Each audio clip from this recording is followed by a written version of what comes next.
안녕하세요. 낭만보수 영우 본색입니다. 서울시장 야권의 단일 후보는 마침내 국민의힘 오세훈 후보로 결정이 났습니다. 이제 집권 여당 후보와 야권 단일 후보 간의 진검승부가 펼쳐지게 됐네요. 흥미진진합니다.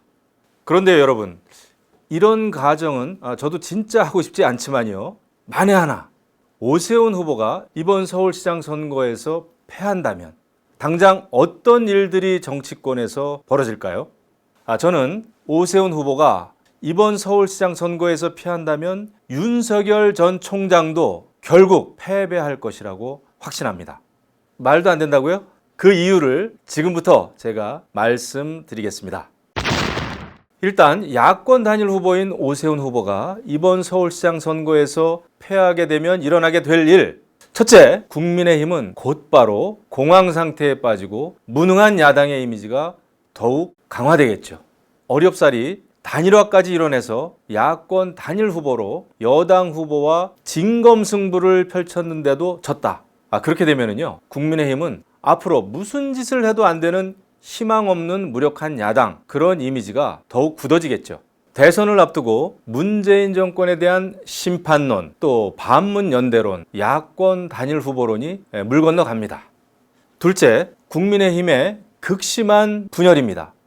우선 국민의힘은 선거 직후에 있을 당대표와 최고위원 선거에서요, 책임 공방이 매우 격렬해질 겁니다. 선거에서 누구 때문에 졌다, 누가 열심히 뛰지 않았다, 이렇게 심하게 싸울 겁니다. 싸우더라도요, 구심점이 있고 또 목표가 뚜렷하면 좋은데 아예 당이 방향을 잃고 그냥 우왕좌왕하게 되겠죠. 또다시 비상 상황에 빠질 가능성이 굉장히 높습니다.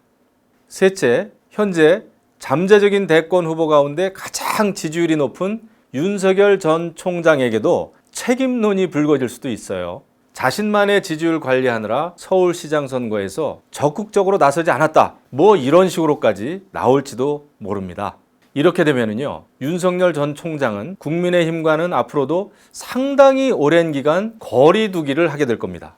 이미지가 추락한 국민의힘을 제껴버리고 제3지대 정치 세력화를 꿈꾸게 되겠죠.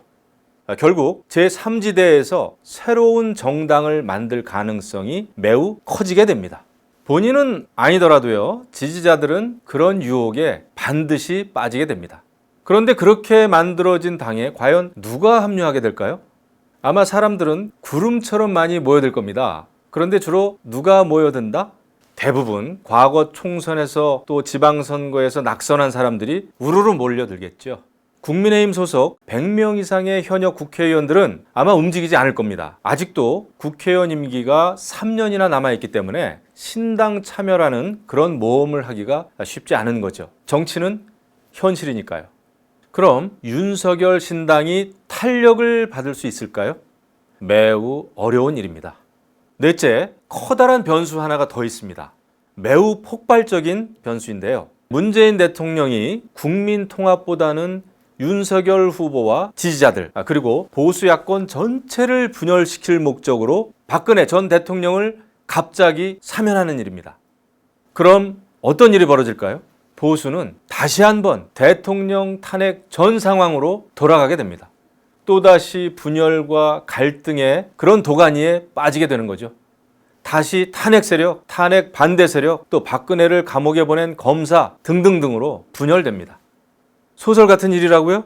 지금 집권 세력은 자신들의 정치적 목적을 위해서라면 얼마든지 소설을 현실로 바꿀 수 있는 그런 사람들 아닌가요? 방금 말씀드린 그런 상황에서 과연 대선을 앞두고 야권에서 반문연대 단일화가 성공할 수 있을까요? 반문에는 성공할 수도 있겠죠. 문재인 정권을 반대하는 마음은 다들 가지고 있을 테니까요. 하지만 연대를 해서 단일 후보를 만들기에는 구심점이 없습니다. 확실한 제1야당의 역할이 없기 때문입니다. 그렇게 되면 야권 후보들은 분열한 채로 대권에서 패배하게 됩니다. 지난 2017년 5월 대선처럼 말이죠. 자, 그럼 여러분, 이와 같은 불행한 상황은 반드시 막아야 되지 않겠습니까? 그렇다면 오세훈 후보가 이번에 반드시 서울시장에 당선이 돼야 합니다. 그럼 오세훈 후보가 당선되기 위해서는 어떤 준비가 필요할까요? 준비할 게 너무나 많겠죠. 그러나 저는 딱 두 가지만 당부합니다. 첫째, 제2의 김대엽 등장에 대비해야 합니다. 지금 여당은요, 오세훈 후보의 내곡동 토지 문제를 최대 공격의 포인트로 잡고 있습니다. 화력을 집중하고 있죠. 지난 21일에서 23일 사흘 동안 민주당이 발표한 성명서 13개 거의 모두가 내곡동 문제를 다뤘습니다. 김태년 민주당 원내대표는 이런 말까지 했어요. 오세훈 후보의 거짓말을 입증할 증거 자료는 차고도 넘칩니다. 모든 서류와 문서는 오세훈 후보가 했던 일을 또렷이 기록하고 있습니다. 또 박영선 후보도 말합니다. 국장 전결이었기 때문에 전혀 몰랐다. 이거는 거짓말입니다. 그러니까 시장이 모르고 그린벨트를 풀 수가 없습니다. 굉장히 문제가 심각한 발언이었다라고 생각을 하고요. 오세훈 후보는 이에 단단히 준비해야 합니다. 과거에 이회창 대통령 후보는요, 선거를 코앞에 두고 김대엽이라는 복병을 만났습니다. 김대엽의 주장이 거짓말이라는 것은 선거가 끝나고 한참 뒤에야 밝혀졌죠. 나경원 서울시장 후보도요, 마찬가지죠. 강남의 1억 원 피부 미용 이슈가 나경원 후보의 이미지를 추락시켰습니다. 아직도 나경원 전 후보를 괴롭히고 있습니다. 진실은 밝혀진다고 하지만 그것은 늘 시간이 걸리는 문제죠. 선거라고 하는 이 짧은 국면에서는 통하지 않는 그냥 거룩한 말에 지나지 않는 겁니다. 오세훈 후보가요, 안철수 후보와의 단일화 토론 과정에서 이런 얘기를 한 적이 있어요. 어느 분이라도 한 분이라도 이 지구에 대해서 오세훈 시장이 관심을 표했거나 직간접적으로 압력을 가했다는 기억이 있으신 분은 나서 주십시오. 그러면 저는 바로 후보 사퇴하겠습니다. 저는 아차 싶었습니다. 이거요, 참으로 위험천만한 발언입니다. 앞으로 말이죠, 그 누군가가 갑자기 나와서 가짜 서류를 흔들고 또 가짜 기억을 들먹여가면서 사이비 양심선언이라도 하는 날이면 이 상황을 어떻게 헤쳐나갈 생각입니까? 물론 진실은 밝혀지겠지만 결국 선거라고 하는 게임은 완전히 끝나고 난 뒤의 일이죠. 오 후보는 이런 최악의 상황까지도 미리 철저하게 대비를 해야 합니다.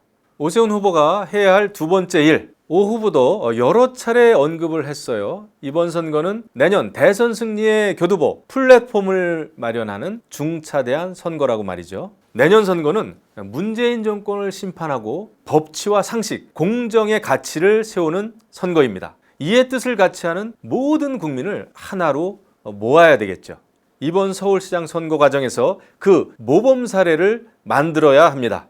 과거의 우리 편이 아니었어도 또 과거에 우리를 공격했어도 지금 흔들리는 대한민국을 바로 세우고 나라의 미래를 열어갈 사람이라면 누구나 다 포용해야 합니다.